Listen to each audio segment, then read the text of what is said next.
Halo teman-teman, pada video kali ini saya akan menjelaskan mengenai penerapan metode forward chaining untuk mendeteksi penyakit pada sapi.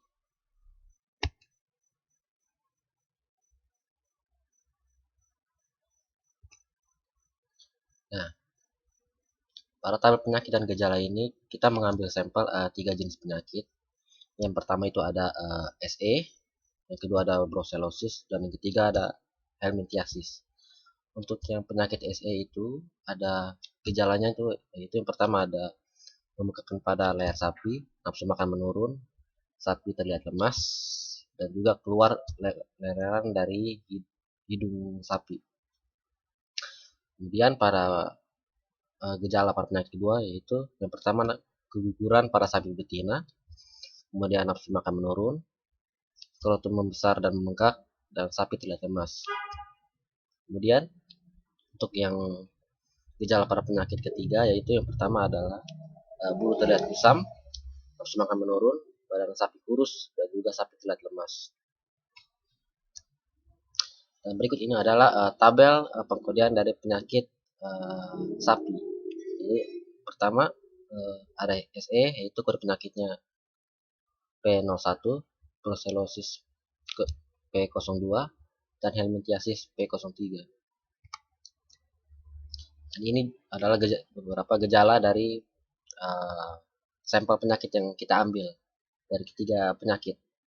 Yaitu yang gejala pertama itu ada pembengkakan pada leher sapi, keguguran pada sapi betina, bulu terlihat kusam, nafsu makan menurun, skrotum membesar dan membengkak, sapi terlihat lemas, keluar leleran dari hidung, badan sapi kurus, dan kode gejalanya yaitu G01, G02, G03, dan seterusnya.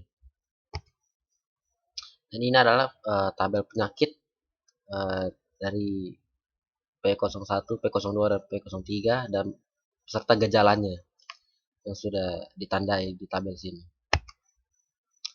Untuk aturan produksi, yang pertama, if pembengkakan pada leher sapi dan keluar leleran dari hidung dan nafsu makan menurun dan juga sapi terlihat lemas, maka dipastikan sapi tersebut mengidap penyakit SE. Kemudian yang kedua, if keguguran pada sapi betina and nafsu makan menurun and skrotum besar dan membengkak and sapi terlihat lemas, maka sapi tersebut mengidap penyakit brucellosis.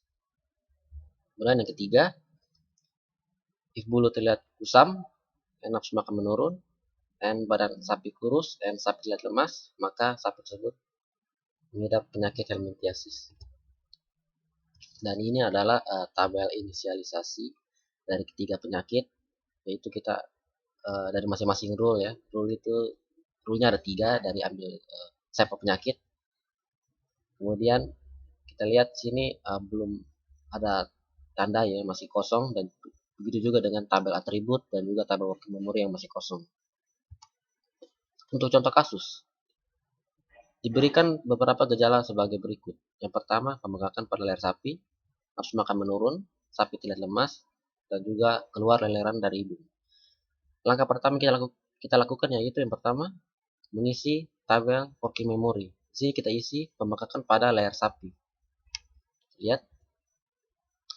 Nah, pada tabel ini kita cek masing-masing dari rule-nya. Kita lihat dari gejala pertama dari masing-masing penyakit. Yang kita cek dari yang pertama itu rule pertama.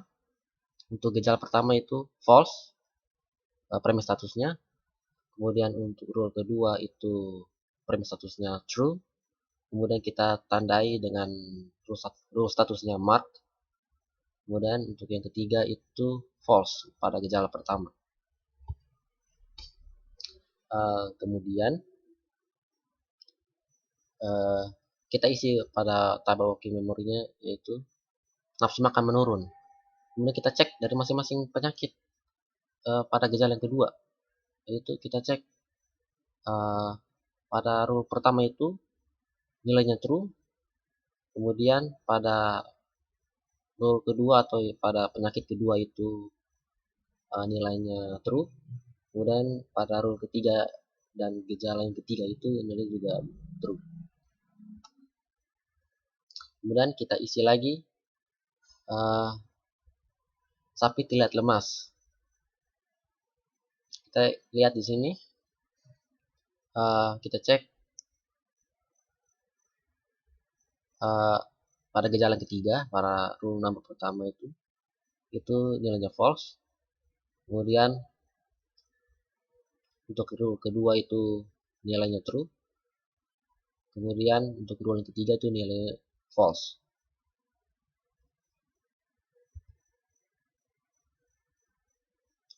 Kemudian untuk yang kita cek pada gejala yang terakhir yaitu keluaran leleran dari hidung. Yang pada rule pertama itu premis statusnya false. Kemudian rule kedua itu nilainya true, dan rule number ketiga itu nilainya true. Di sini kita lihat pada rule number kedua itu premis statusnya dari gejala awal hingga terakhir itu nilai true, maka kita tandai pada rule statusnya itu trigger atau TD. Kemudian kita berikan rule statusnya pada rule number keduanya itu FD atau dalam artian fired. Kemudian kita di sini mengambil kesimpulan bahwa sapi tersebut mengalami penyakit SE atau septicemia epizootica. Kemudian kesimpulan, dalam perancangan sistem pakar mendiagnosa penyakit pada sapi ini terdapat 3 jenis penyakit dan 12 gejala berdasarkan hasil wawancara kami dengan pakar yaitu Dr. Rinandun. Dalam perancangan sistem pakar ini kami menggunakan metode forward chaining sehingga dari jenis penyakit dan gejala yang ada kami memperoleh 3 rule untuk mendiagnosa penyakit pada sapi. Sekian video dari saya kali ini. Terima kasih dan sampai jumpa.